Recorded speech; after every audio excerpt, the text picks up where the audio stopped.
comedian is amazing. She is the producer of Listen to Your Mother in Boulder. They just had a show that was wildly successful last night. She's got a podcast about ADHD and parenting. Please give it up for Stephanie Sprenger.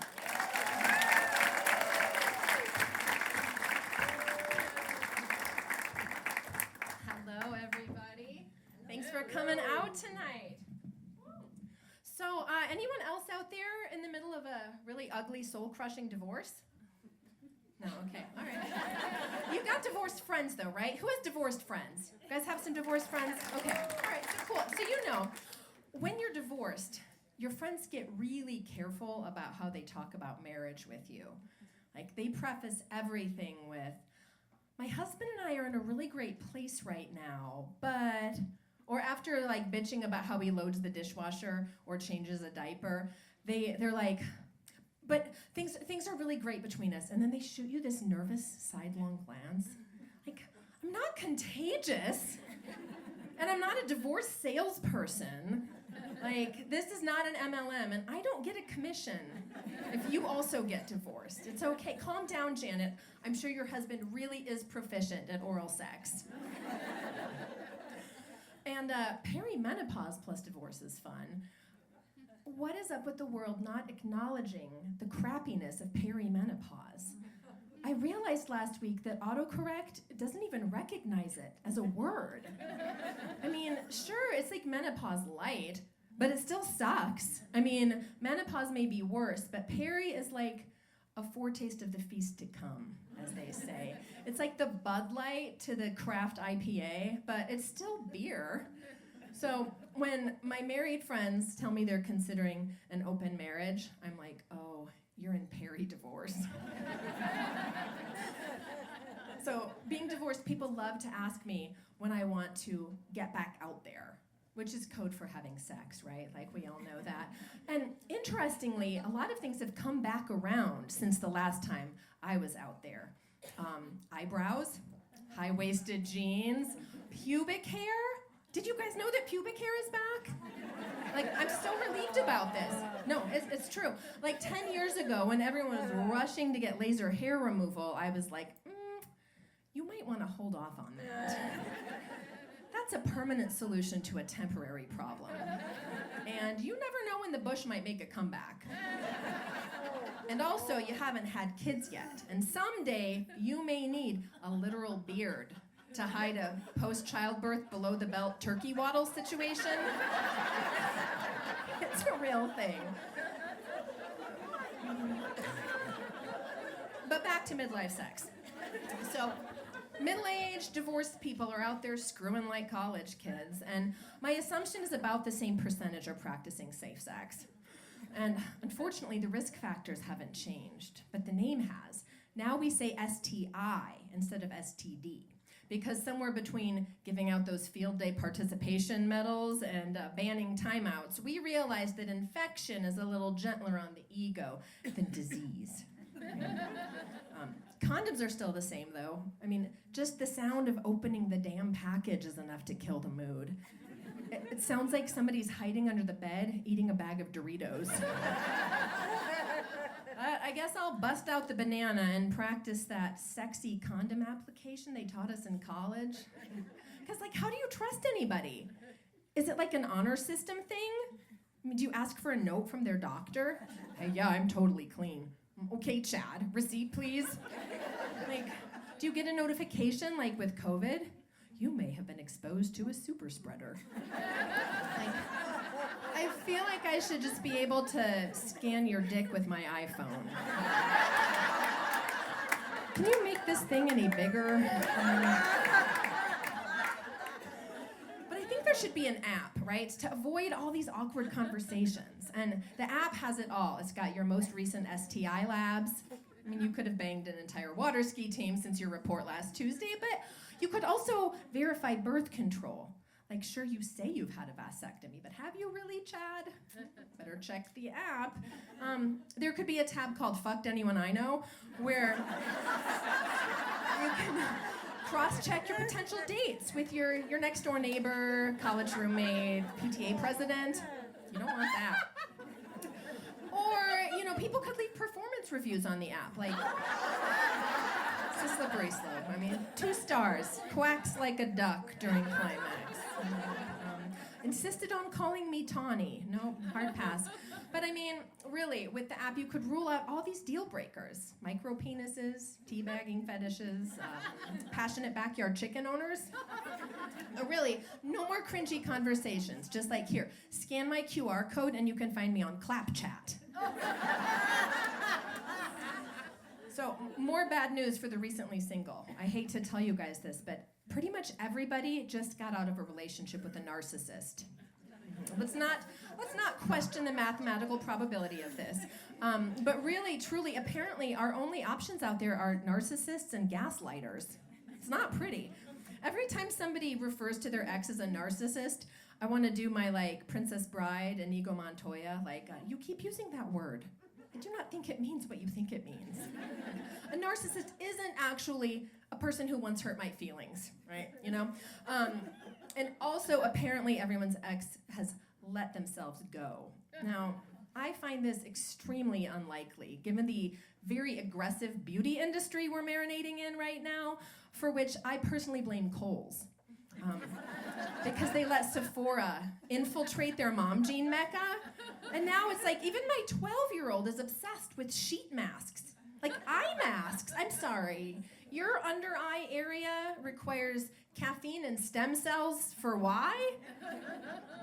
I mean, that stem cell thing is not a joke. I mean, honestly, I would never let my 12-year-old put stem cells on her face, but me, absolutely. I mean, I hire a professional, of course, and don't get political on me, you guys. They're not that kind of stem cells. My esthetician gets them shipped internationally, and apparently they're just from circumcised baby foreskins.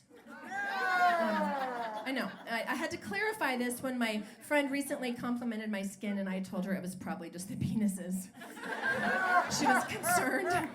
I mean, that's only one reason why women are so vague deliberately about our skincare. I mean, it's like microderm this and jade roller that. And the latest is dermaplaning. And I gotta tell you guys, I'm obsessed. But I'm gonna give it to you straight. Don't let anyone tell you otherwise. Dermaplaning is code for shaving your face. Okay, it is. Like, you're exfoliating a deep layer of skin with a surgical blade. It's shaving, okay? So, like, the beauty industry has women shaving our faces now. And I am a feminist, but I gotta tell you guys, I will not go back. I cannot go back. My face is as soft as the butt of the baby who unknowingly lent his foreskin to my beauty routine. It's true. So I recently got an Apple Watch because I'm a single mom, and I need to know that my kids can always get a hold of me for safety reasons, not so I could be whisper screaming into my watch like a psycho during restorative yoga. I don't know where the fucking scissors are. And I certainly did not get my Apple Watch to achieve my fitness goals with the activity ring system. Do you guys know about this? Like, there is nothing more demoralizing than getting a vibrating alert from your watch telling you, you can still do it. Bitch, I just rolled out of bed at 10:30 a.m. Clearly I am not almost there. Like, stop harassing me and let me live my truth. I go full-on Dance Moms ragey when my watch vibrates to suggest it might be time to stand up for a while. No, I will do no such thing. I am currently buried under a golden doodle, and also, I already have something that vibrates that doesn't judge me. Actually, I have a few, depending on my mood. I get vibrating alerts when my best friend completes her workout so that we can motivate each other. It motivated me to have my teenager change my activity goals so I would feel better about myself, you know? Like, there's just nothing worse than you're sitting in your recliner eating almond flour brownies and crying over Taylor and Travis TikToks, and your bestie just closed all of her rings, you know? Like, I would like to change my activity goals and come up with my own. Like, waited until 8 p.m. to pop an edible. Ring closed. Pulled off that stellar solo orgasm like an Olympian. Yes. Finally got that pesky chin hair. All rings closed. Hell yeah. I mean, it's important to meet people where they're at, I think. And I really should probably change that feature on my phone. Like, these things have been known to destroy friendships. Exercise competitions are deadlier on relationships than an MLM reach out. Like, hey girl, it's been a while, but I'm a boss babe now, and I'm selling eye masks made of organic avocados and my own dried placenta. And you can too. It's not a pyramid scheme. So stand-up comedy can be terrifying, but I practiced by teaching music class to toddlers and their parents for 20 years. You haven't experienced a true tough crowd until you've sung songs in front of a room full of people who are rolling around on the floor and actively shitting their pants. That's a tough crowd. It's pretty much Burning Man, except everyone is sober. Like, kids are sitting on the wrong lap, licking their neighbor, and I'm up here trying to captivate them with a jaunty rendition of Baby Beluga? No. And their handlers, the parents, they're pretty much useless. Like, they're snapping photos of their charming crotch fruit, like shoving instruments in their pull-ups, or deliberately ruining music class by singing the wrong lyrics to shake your sillies out. That's not funny, Sedona. We're on the jumping verse, not the spinning verse. The older toddlers are the worst. Like, once they hit preschool, they're ready to organize and overthrow the government. But don't worry, I know how to regain control of my classroom. Age shaming. Oh no. Friends, this is not 4-year-old behavior. You guys are acting like 3-year-olds. And they freeze like I've changed the channel from Bluey to Breaking Bad. Like, now I own these kids. Don't test me, Madison. I can and will revoke the privilege of going on a bear hunt. I actually love teaching toddlers, but parenting them, I've never felt so physically inadequate in my entire life. Like, it's embarrassing how winded you get putting a 2-year-old into a minivan, am I right? Like, parenting little kids is like a sadistic CrossFit workout. Like, I don't care what your workout of the day was, Alicia. I just squatted on the floor of a public restroom, squeezing a sippy cup between my thighs, and covering the automatic flushing sensor with one hand, and holding my toddler's hand with the other while she took a 12-minute long dump. And I didn't pass out. How many rings can I close for that?